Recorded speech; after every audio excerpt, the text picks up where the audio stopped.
know. Oh my God. Hey y'all. Hey. Hey. How y'all doing? You know what? Let's run the theme song and get into it. Everybody, welcome to my corner.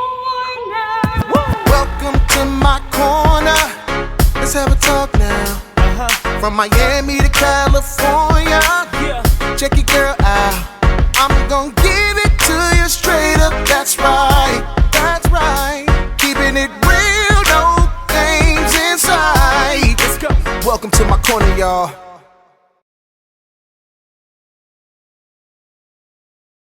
All right, welcome back to the corner. I know you probably like, now girl, where you been at? What you been doing? Hold on, before y'all fight me. I got a good excuse. I don't really got a good excuse, but I'm back. Welcome back to the corner. Last time you saw me, I was telling you a story about some man. I'm single. It didn't work out. And I know you're probably looking behind me and you're like, girl, where you at? I'm in my house. I bought a house. I'm gonna tell you the whole story. So let's run down where I've been for the past year, my life, and just how God has been moving and what's going on. And hopefully, like with me sharing this with you guys, it will encourage you guys. So, all right, 2021, we moved from New Orleans to Atlanta. All right, we have this idea and this plan in our head that we're gonna move and start a better life for us. It didn't work. If I could summarize 2022 in one word, it would be hell. Okay, 2022 was hell on earth for me. It was the worst year of my life. It was the worst year of my life, but it was the most positioned, most planned. This is the first time I had ever seen God be who he is to me. All right, so in 2021, at the end of 2021, I lost my job. 2022, I am fighting for my life.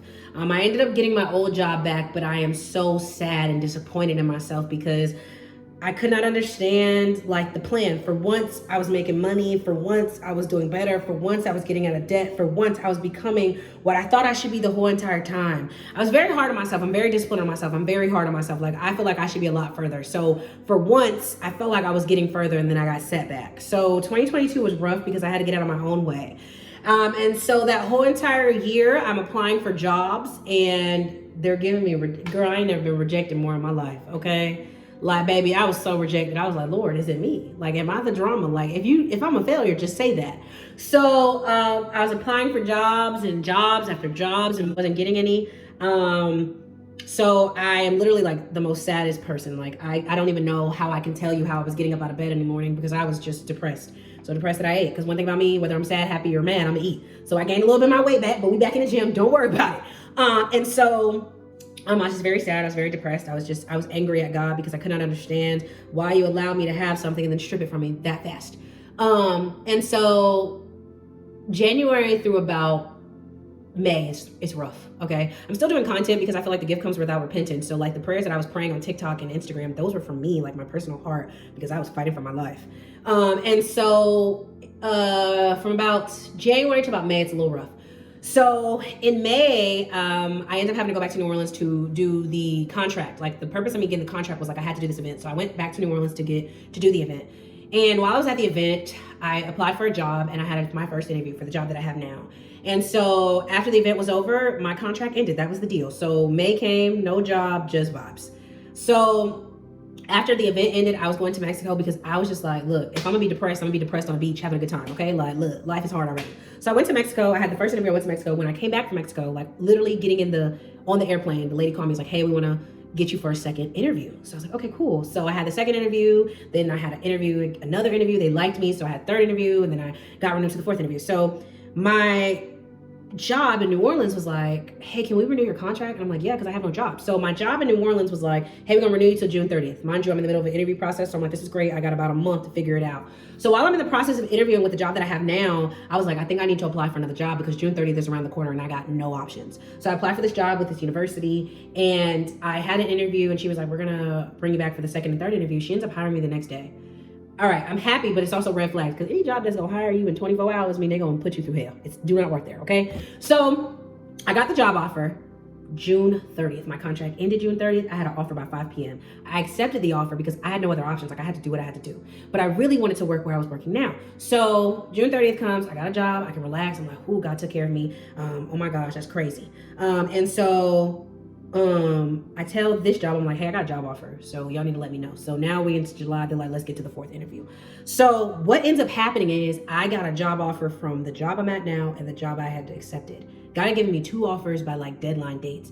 When I say God is the God of a deadline, he knows what you need and he knows when you need it. He gonna give it to you, I promise you that.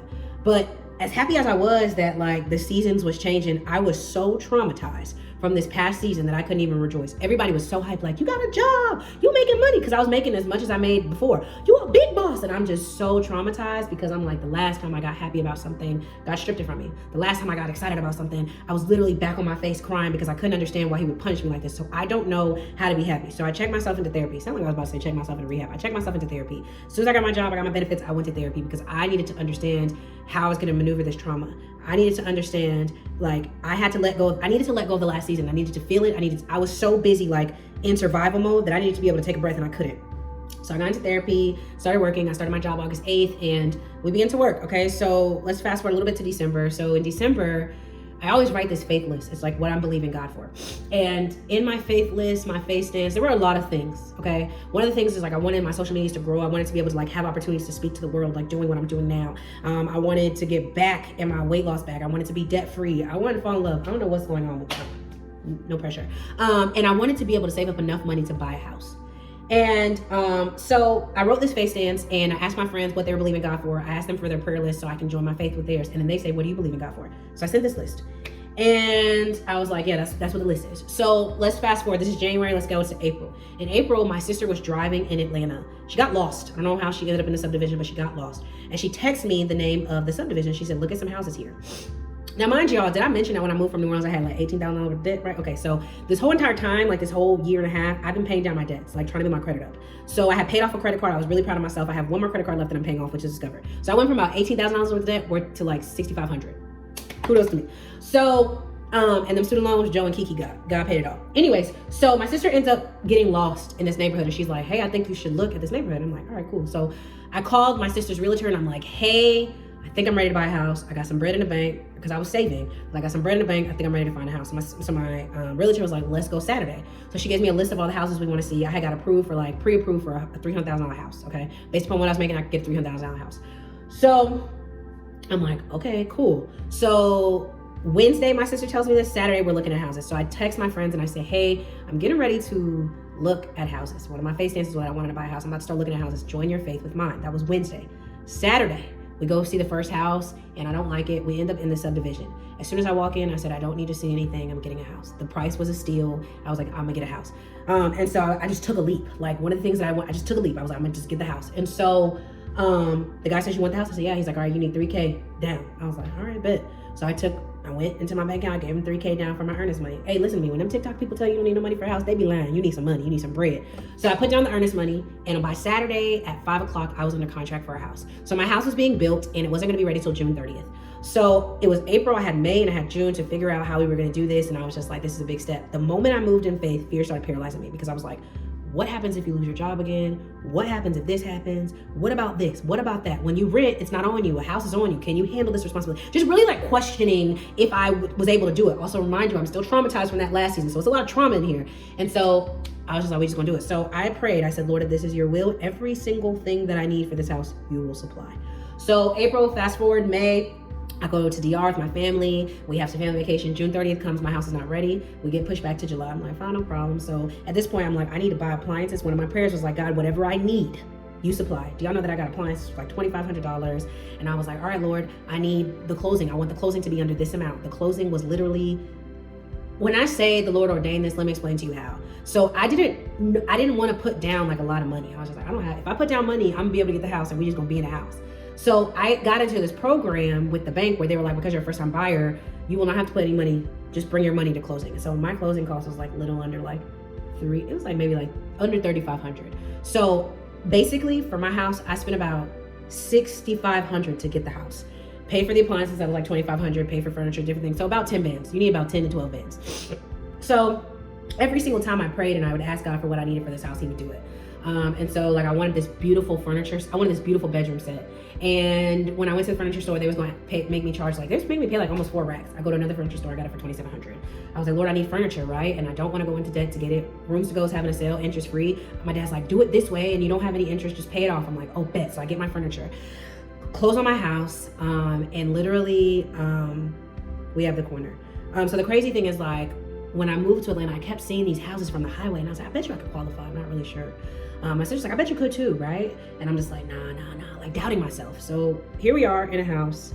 Here we are moving in faith steps. And I just have this feeling that God's not done for me yet. Like, I don't know. All I know is that when you're moving in faith or when you're praying and you're believing in God's faith, it requires you to move. So you cannot get these things without moving. So one thing you're gonna have to do is scared. I was paralyzed with fear. There's still a part of me that's like, oh my gosh, what's gonna happen next? But whatever happens next, from that last season, it has taught me that God will take care of me. When I went into 2023, I told God, for all the hell that I went through last year, I want double. Remember, Job had lost everything, his family, his cattle, all these things. And he was like, I'm gonna get double. God gave him double for the trouble.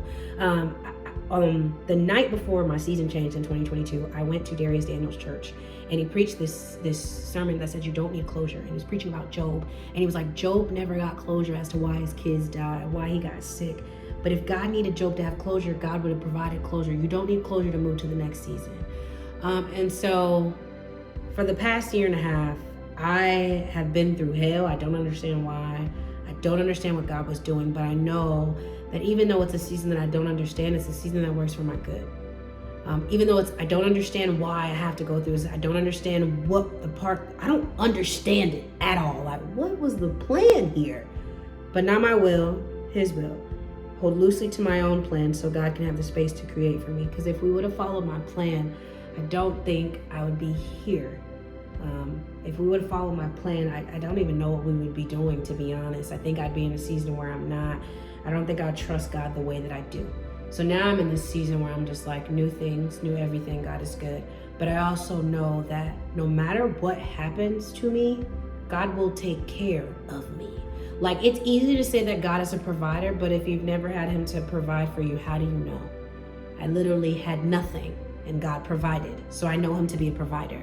I literally was in the darkest moments of my life and I was lonely, and I've known him to be a comforter.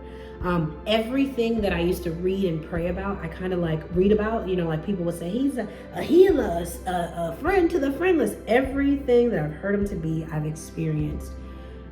I've never felt the way I feel now, like when it comes to my relationship with God. There's no way you can make me doubt him.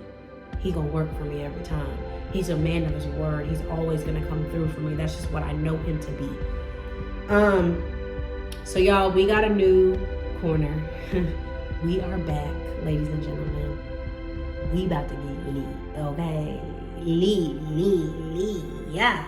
Anyways, so welcome back to the corner. That's where I've been for the past year. I have missed y'all. I am excited to talk to y'all. I'm excited to talk about topics and everything that's going on in my life. So make sure you like, comment, subscribe, hit that post notification bell so you don't miss a moment I post. We back, ladies and gentlemen. Welcome to the corner.